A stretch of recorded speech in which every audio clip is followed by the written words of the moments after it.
ꯃꯔꯨꯞꯁꯤꯡꯕꯨ ꯄꯣꯊꯥꯐꯝ ꯆꯦꯅꯦꯜꯒꯤ ꯄꯥꯎꯔꯧ ꯄꯥꯟꯊꯩ ꯃꯅꯤꯄꯨꯔꯤ ꯅ ꯇꯔꯥꯝꯅ ꯑꯣꯛꯆꯔꯤ꯫ ꯉꯁꯤꯁꯨ ꯑꯃꯨꯛ ꯏꯄꯥ ꯏꯄꯨꯁꯤꯡꯅ ꯁꯤꯖꯤꯟꯅꯔꯝꯕ ꯄꯥꯎꯔꯧ ꯄ꯭ꯔꯃꯥꯟ ꯄꯥꯟꯊꯩ ꯈꯔ ꯄꯨꯗꯨꯅ ꯂꯥꯛꯆꯔꯤ꯫ ꯃꯌꯥꯝ ꯄꯨꯟꯅ ꯈꯪꯃꯤꯟꯅꯁꯤ꯫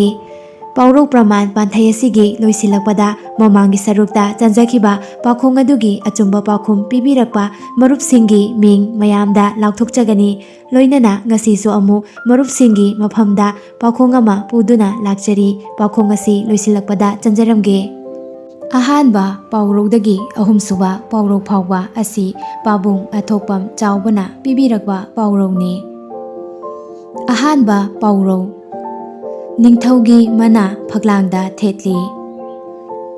ꯄꯥꯎꯔꯧ ꯑꯁꯤꯒꯤ ꯅꯨꯡꯒꯤ ꯑꯣꯏꯕ ꯋꯥꯍꯟꯊꯣꯛꯇꯤ ꯅꯤꯡꯊꯧ ꯑꯃꯗꯤ ꯂꯩꯕꯥꯛꯀꯤ ꯃꯄꯤ ꯃꯄꯥ ꯑꯣꯏꯕ ꯑꯆꯧ ꯑꯁꯥꯡꯁꯤꯡꯒꯤꯗꯤ ꯃꯐꯝ ꯀꯌꯥꯗ ꯑꯔꯣꯟꯕ ꯄꯥꯎ ꯂꯧꯅꯅꯕ ꯃꯤꯑꯣꯏ ꯀꯌꯥ ꯊꯝꯕꯅ ꯃꯐꯝ ꯑꯃꯗ ꯊꯣꯛꯄ ꯊꯧꯗꯣꯛ ꯋꯥꯊꯣꯛ ꯑꯃꯗꯤ ꯑꯔꯣꯟꯕ ꯋꯥꯐꯝ ꯀꯌꯥ ꯏꯔꯥꯏ ꯂꯥꯏꯅ ꯍꯦꯛꯇ ꯈꯪꯕ ꯉꯝꯃꯤ ꯍꯥꯏꯕ ꯐꯣꯡꯗꯣꯛꯄꯅꯤ꯫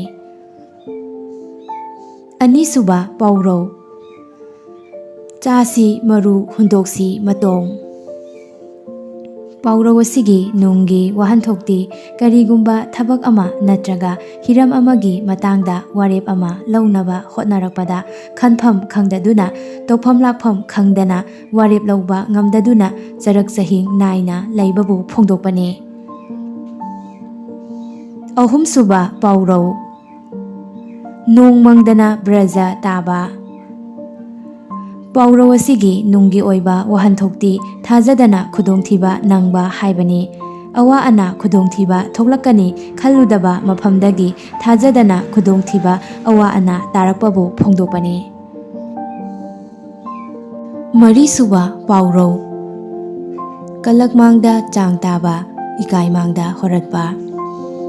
ꯄꯥꯎꯔꯧ ꯑꯁꯤꯒꯤ ꯅꯨꯡꯒꯤ ꯋꯥꯍꯟꯊꯣꯛꯇꯤ ꯑꯃꯒ ꯑꯃꯒ ꯀ꯭ꯔꯛ ꯌꯦꯡꯁꯤꯟꯅꯗꯨꯅ ꯊꯕꯛ ꯑꯃ ꯉꯝꯅꯕ ꯍꯣꯠꯅꯔꯛꯄꯗ ꯃꯃꯩꯗ ꯊꯕꯛ ꯑꯗꯨ ꯁꯣꯏꯕꯗꯒꯤ ꯏꯀꯥꯏꯕ ꯆꯣꯞꯄ ꯅꯪꯕ ꯍꯥꯏꯕ ꯇꯥꯛꯄꯅꯤ꯫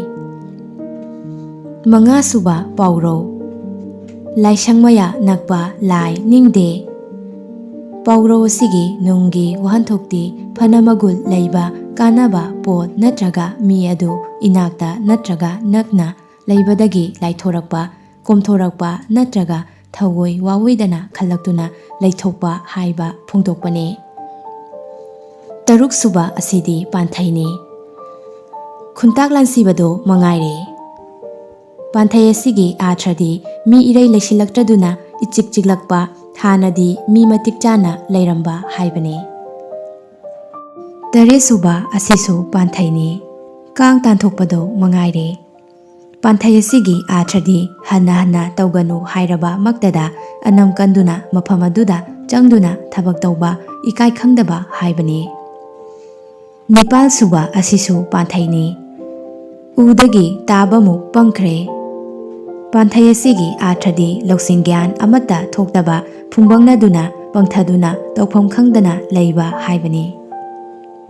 ꯍꯧꯖꯤꯛ ꯑꯃꯨꯛ ꯃꯃꯥꯡꯒꯤ ꯁꯔꯨꯛꯇ ꯆꯟꯖꯈꯤꯕ ꯄꯥꯎꯈꯣꯡ ꯑꯗꯨ ꯑꯃꯨꯛ ꯅꯤꯡꯁꯤꯡꯖꯔꯛꯀꯦ꯫ ꯅꯨꯄꯥ ꯑꯃꯒꯤ ꯍꯦꯛ ꯄꯣꯛꯂꯛꯄꯗꯒꯤ ꯌꯥꯎꯔꯛꯄ ꯑꯃ ꯂꯨꯍꯣꯡꯂꯕ ꯅꯨꯃꯤꯠꯇꯒꯤ ꯃꯥꯒꯤ ꯅꯨꯄꯤꯒꯤ ꯑꯣꯏꯈꯤꯕ ꯀꯔꯤꯅꯣ? ꯆꯟꯖꯈꯤꯕ ꯄꯥꯎꯈꯣꯡ ꯑꯁꯤꯒꯤ ꯑꯆꯨꯝꯕ ꯄꯥꯎꯈꯨꯝꯗꯤ ꯅꯨꯄꯥ ꯑꯗꯨꯒꯤ ꯌꯨꯝꯅꯥꯛ ꯁꯥꯒꯩꯅꯤ꯫ ꯄꯥꯎꯈꯣꯡ ꯑꯁꯤꯕꯨ ꯏꯍꯥꯟ ꯍꯥꯟꯅ ꯆꯨꯝꯅ ꯄꯥꯎꯈꯣꯡ ꯐꯣꯡꯕꯤꯔꯛꯄ ꯃꯔꯨꯞ ꯑꯍꯨꯝꯒꯤ ꯃꯤꯡ ꯃꯊꯪ ꯃꯅꯥꯎ ꯅꯥꯏꯅ ꯃꯔꯨꯞꯁꯤꯡꯗ ꯂꯥꯎꯊꯣꯛꯆꯔꯛꯀꯦ꯫ ꯑꯍꯥꯟꯕ ꯆꯨꯝꯅ ꯄꯥꯎꯈꯨꯝ ꯄꯤꯕꯤꯔꯛꯄ, ꯅꯤꯔꯥꯖ ꯀꯥꯡꯖꯝ꯫ ꯑꯅꯤꯁꯨꯕ ꯆꯨꯝꯅ ꯄꯥꯎꯈꯣꯡ ꯐꯣꯡꯕꯤꯔꯛꯄ ꯑꯗꯨꯅ ꯔꯣꯅꯦꯜ ꯑꯀꯣꯏꯖꯝ꯫ ꯑꯍꯨꯝꯁꯨꯕ ꯄꯥꯎꯈꯣꯡ ꯆꯨꯝꯅ ꯐꯣꯡꯕꯤꯔꯛꯄ, ꯁꯅꯥꯍꯜ ꯂꯨꯋꯥꯡ꯫ ꯃꯔꯨꯞ ꯑꯍꯨꯝ ꯑꯃꯗꯤ ꯀꯃꯦꯟ ꯄꯤꯕꯤꯔꯛꯂꯤꯕ ꯄꯨꯝꯅꯃꯛꯄꯨ ꯆꯦꯅꯦꯜ ꯑꯁꯤꯒꯤ ꯃꯥꯏꯀꯩꯗꯒꯤ ꯊꯥꯒꯠꯆꯕ ꯐꯣꯡꯗꯣꯛꯆꯔꯤ꯫ ꯂꯣꯏꯁꯤꯜꯂꯛꯄꯁꯤꯗ ꯃꯔꯨꯞꯁꯤꯡꯗ ꯄꯥꯎꯈꯣꯡ ꯑꯃ ꯆꯟꯖꯔꯝꯒꯦ꯫ ꯃꯔꯨꯞꯁꯤꯡꯅ ꯄꯥꯎꯈꯣꯡ ꯑꯁꯤ ꯐꯣꯡꯕ ꯉꯝꯂꯒꯗꯤ ꯀꯃꯦꯟ ꯁꯦꯛꯁꯟꯗ ꯐꯣꯡꯕꯤꯔꯝꯃꯨ꯫ ꯆꯨꯝꯅ ꯄꯥꯎꯈꯨꯝ ꯄꯤꯕꯤꯔꯛꯄ ꯁꯤꯡꯒꯤ ꯃꯅꯨꯡꯗꯒꯤꯏꯍꯥꯟ ꯍꯥꯟꯅ ꯆꯨꯝꯅ ꯄꯥꯎꯈꯨꯝ ꯄꯤꯕꯤꯔꯛꯄ ꯑꯍꯨꯝꯈꯛ ꯈꯟꯒꯠꯆꯔꯒ ꯃꯔꯨꯞꯁꯤꯡꯒꯤ ꯃꯤꯡ ꯑꯗꯨ ꯃꯊꯪꯒꯤ ꯁꯔꯨꯛꯇ ꯃꯌꯥꯝꯗ ꯂꯥꯎꯊꯣꯛꯆꯒꯅꯤ꯫ ꯃꯔꯨꯞꯁꯤꯡꯅ ꯄꯥꯎꯔꯧ ꯄꯤꯕꯤꯅꯤꯡꯕ ꯂꯩꯔꯒꯁꯨ ꯑꯩꯈꯣꯏꯒꯤ ꯏꯃꯦꯜ pothapam@gmail.com ꯅꯠꯇ꯭ꯔꯒ ꯋꯥꯆꯞ ꯅꯝꯕꯔ 9863924445 ꯑꯁꯤꯗ ꯊꯥꯕꯤꯔꯛꯄ ꯌꯥꯒꯅꯤ꯫ ꯂꯣꯏꯅꯅ ꯄꯥꯎꯔꯧ ꯄꯤꯕꯤꯔꯛꯄ ꯃꯇꯝꯗ ꯑꯥꯊ꯭ꯔꯒ ꯂꯣꯏꯅꯕꯤꯔꯛꯅꯕ ꯍꯥꯏꯖꯔꯤ꯫ ꯉꯁꯤꯒꯤ ꯄꯥꯎꯈꯣꯡ ꯃꯕꯨꯛꯅ ꯆꯥꯔꯒ ꯃꯆꯤꯟꯅ ꯐꯥꯏꯕ ꯀꯔꯤꯅꯣ? ꯄꯥꯎꯈꯣꯡ ꯑꯁꯤ ꯑꯃꯨꯛꯀꯁꯨ ꯆꯟꯖꯔꯛꯀꯦ꯫ ꯃꯕꯨꯛꯅ ꯆꯥꯔꯒ ꯃꯆꯤꯟꯅ ꯐꯥꯏꯕ ꯀꯔꯤꯅꯣ? ꯉꯁꯤꯒꯤꯗꯤ ꯃꯇꯥꯡ ꯁ꯭ꯋꯥꯏꯗ ꯂꯣꯏꯁꯤꯟꯖꯔꯒꯦ꯫ ꯆꯦꯅꯦꯜ ꯑꯁꯤꯕꯨ ꯁꯕꯁꯀ꯭ꯔꯥꯏꯕ ꯇꯧꯕꯤꯗꯨꯅ ꯂꯥꯏꯛ ꯀꯃꯦꯟ ꯅꯝꯕꯤꯗꯨꯅ ꯁꯧꯒꯠꯄꯤꯔꯝꯃꯨ ꯍꯥꯏꯖꯕꯒ ꯂꯣꯏꯅꯅ ꯃꯊꯪꯒꯤ ꯄꯥꯎꯔꯧ ꯄ꯭ꯔꯃꯥꯟ ꯄꯥꯟꯊꯩꯗ ꯑꯃꯨꯛ ꯎꯅꯔꯁꯤ ꯍꯥꯏꯖꯕꯒ ꯂꯣꯏꯅꯅ ꯀꯥꯏꯅꯅꯕ ꯌꯥꯊꯪ ꯅꯤꯖꯔꯤ꯫